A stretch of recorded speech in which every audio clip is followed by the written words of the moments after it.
para sa lagay ng ating panahon ngayong umaga po ng December 27, 2024.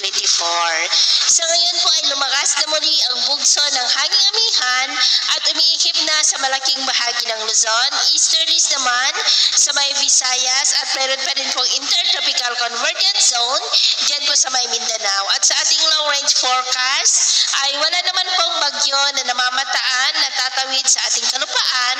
hanggang sa matapos ang taon na ito, pero hindi pa rin inaalis ang posibilidad na may mga mabuo na sama ng panahon sa silangan ng ating bansa sa susunod na mga araw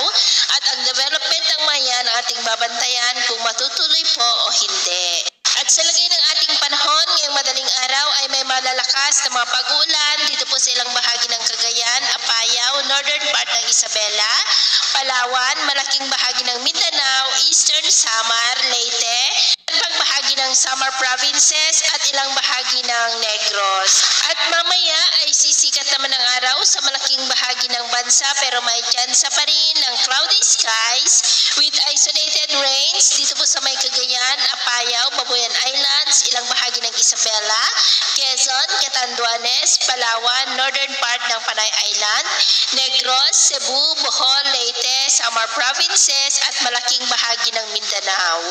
At mamayang hapon, posible pa rin ang mga pag-uulan dito sa Northern Luzon, Southern Luzon, Visayas at Mindanao.